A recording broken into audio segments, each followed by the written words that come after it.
मी वालीची भाजी करणार आहे। हे बघा, ह्या वाली या बाजारातून विकत आणल्या आहेत। आमच्या कोकणात सुद्धा अशा वाली मिळतात, म्हणजे असे लांबीला मोठे असतात। परत म्हणजे वालीचं बियावरती ते अवलंबून असतात। आता संकरित बियाणे सगळे मिळतात, त्यामुळे लहान मोठा आकार होऊ शकतो। तर ही भाजी सगळ्यांना आवडते आणि प्रत्येक घरोघरी ही भाजी बनवतात। तर पहिल्यांदा देठ आणि खालचं टोक आहे ते काढून घ्यायचं, म्हणजे आला तर दोरा पण येतो। आणि नंतर मग स्वच्छ धुवायची 3-4 वेळेला आणि चिरायची आहे। तर मी पहिल्यांदा ह्या सगळ्या शेंगा आहेत ह्या साफ करून घेते। जे देठ आणि टोक आहेत ती काढून घेते। बघा, ह्या पद्धतीने त्या आपण देठ आणि काढल्यानंतर होणार।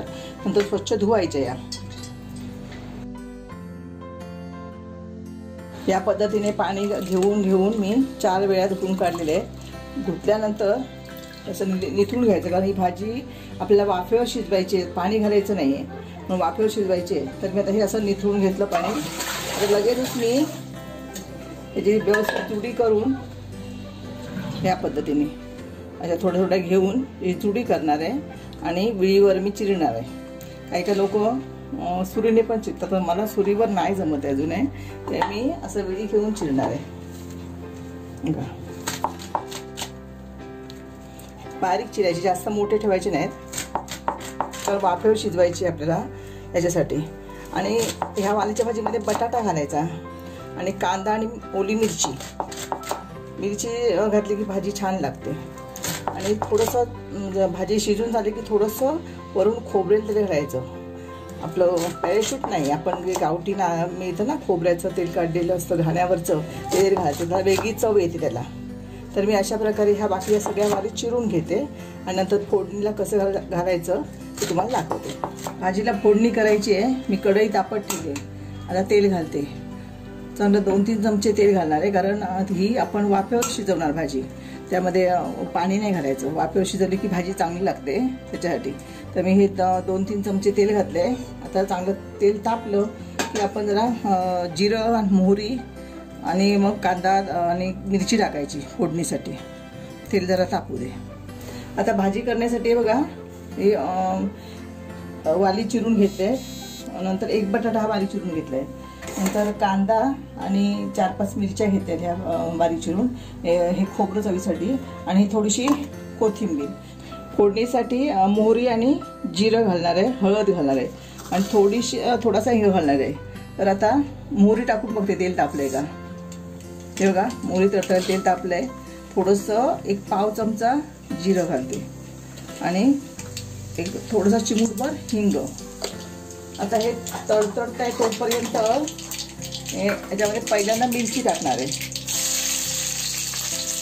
आणि हा कांदा, हा चांगला आपण तेलावरती परतून घेऊया।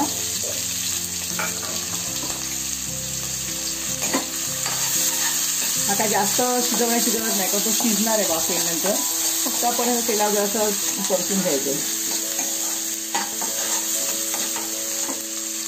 आणि हिंग घालते, आता हळद घालते।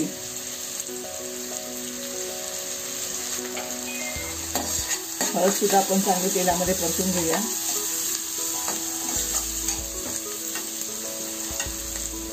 झालंय, कांदा मिरची चांगली परतून घेतल्यानंतर आपण आता ही वाली चिरून घेतल्यात वाली, ते आपण ह्या फोडणीमध्ये घालूया आणि थोडा वेळ वाफ दिल्यानंतर मग नंतर बटाटे टाकायचे, बटाटे पटकन शिजते म्हणून याच्यासाठी। तर आता मी ही परतून घेत असतानाच वाली त्याच्यामध्ये चवीप्रमाणे मीठ घालणार आहे।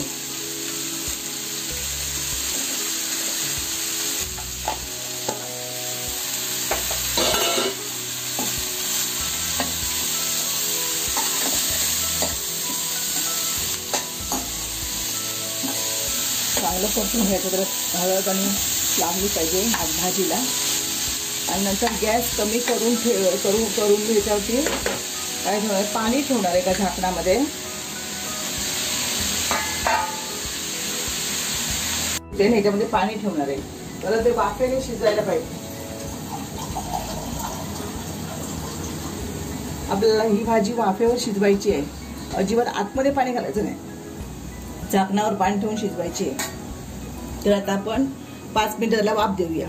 5 मिनिटं झाली आहेत, मी झाकण काढून बघते आणि हे घालायचं काय, ते बटाटा घालायचा। हे बघा, भाजीचा कलर बदललाय। ढवळून घेते जरा. हे बघा वाफेवरच शिजणार हे. आता हे बटाटे चिरले ते बटाटे घालूया आणि परत 5 मिनिटं आपण याला वाफ द्यायची की बटाटे पण शिजतील, भाजी पण शिजेल. ही खोबरं आणि कोथिंबीर घातली आणि जसं सांगितल्याप्रमाणे मग अशी जरासं वरून खोबरेल तेल वरून घालायचं. ते आपण गावठी काढलेलं असतं ना खोबरेल तेल, त्याने वेगळी चव येते त्याला. हे बघा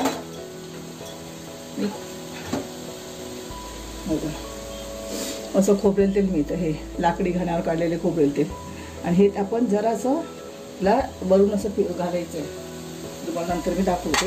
आता मी भाजीवर परत पाण्याचं ताट ठेवते आणि 5 मिनिटाला वाफ देते.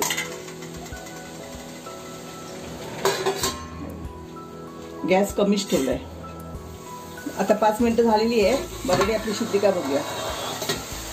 बघा भाजीचा पूर्ण कलर बदलला आहे, शिजली आहे भाजी.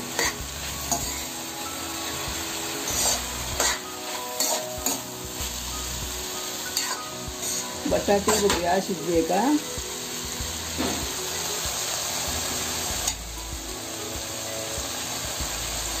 बटाटे जरा शिजायला हवे.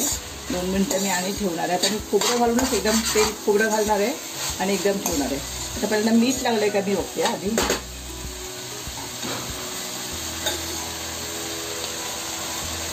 जरासं मीठ हवंय, अर्धा चमचा मी मीठ घालते जरा.